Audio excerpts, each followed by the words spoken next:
Hey guys, welcome to episode 3 of Muscle Building Mondays.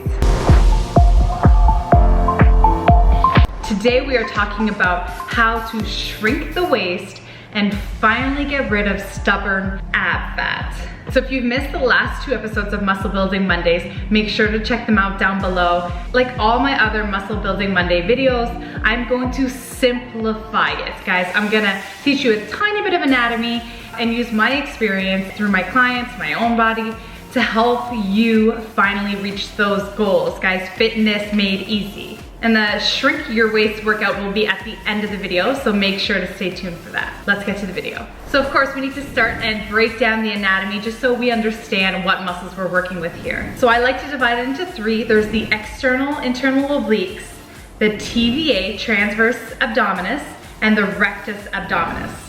Internal and external obliques work trunk rotation, so think like wood chop. They also help with flexing the spine, rotating the trunk. I don't like to do too many side movements because I find that's not gonna help cinch the waist, right? That's gonna bring out the definition, but maybe give you a straighter look. The transverse abdominis, which is what I like to focus on, the TVA is more like that brace. It also helps with vacuuming, so pulling in, it's in control of that. Transverse abdominis is very active in compound movements.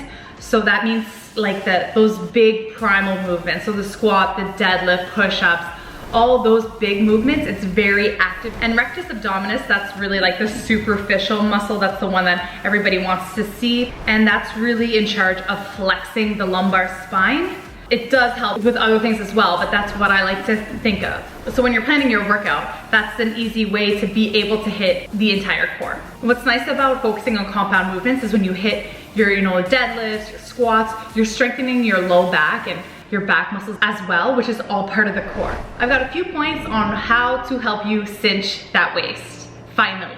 Number 1, this goes without saying, is you need to eat healthy food.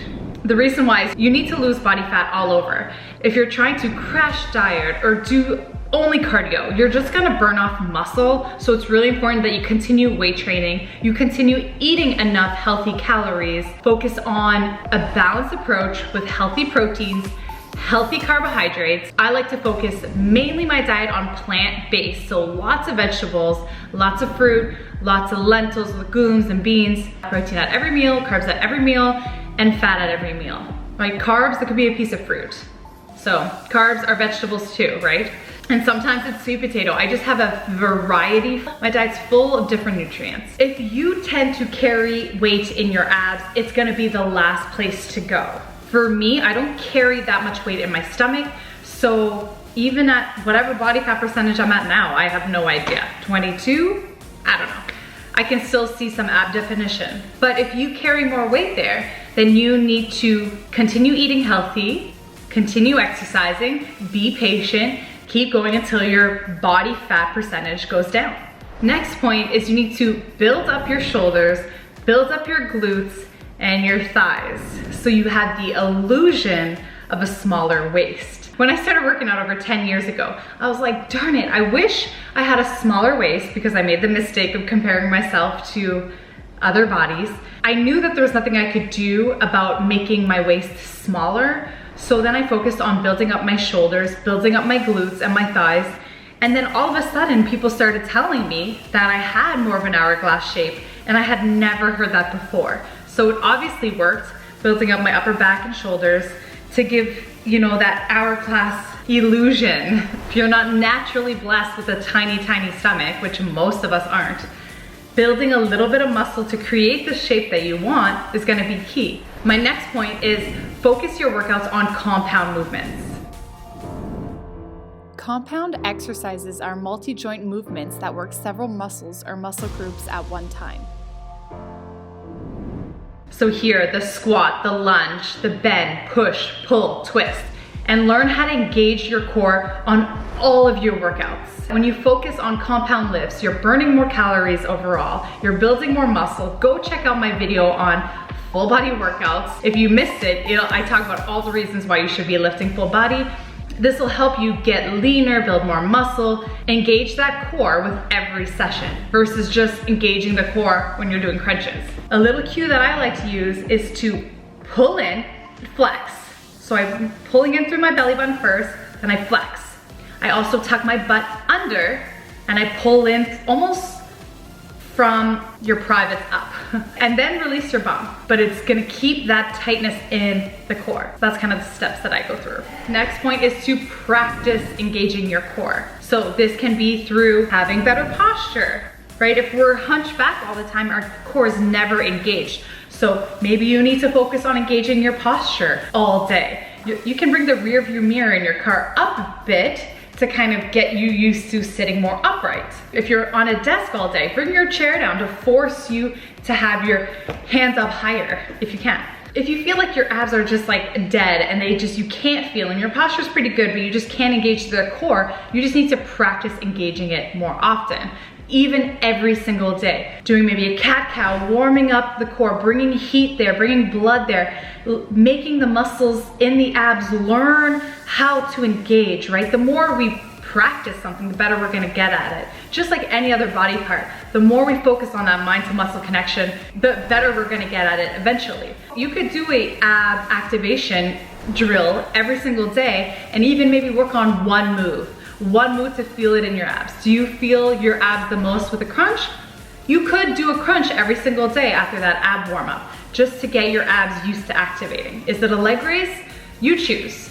But if you find you're not good at activating the core throughout your ab workouts, you need to practice. My last point is that you need to improve your overall balance. What I learned early on is anytime you're doing any balance work, let's say if you're bringing one knee up, if you activate deep within the core, your balance will be better.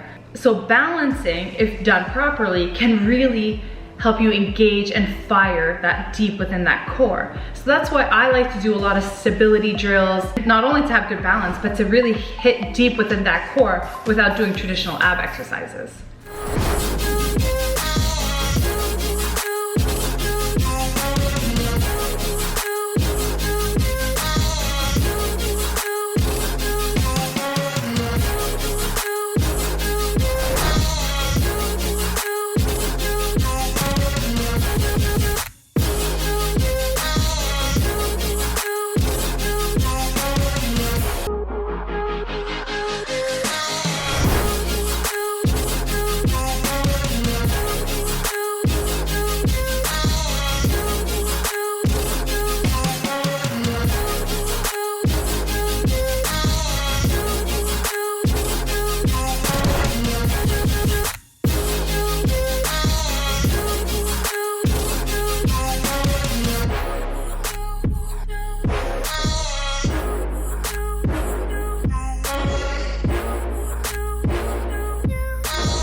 I hope you enjoyed this video. I hope you try out the workouts.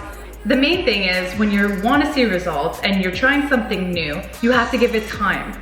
Don't do this workout thinking you're gonna get abs the next day. Give it time. Start to change your workout slowly. Give it 6 months, give it a year.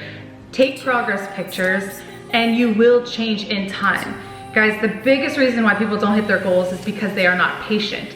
Be patient, get better at that mind to muscle connection, and I promise you, your abs are gonna totally transform in time. Make sure to check out my entire series of Muscle Building Mondays. I'll have them linked here. Let me know what topics you'd like me to cover in the upcoming Muscle Building Mondays down below in the comments section. I read every single comment and I respond to everyone that's appropriate.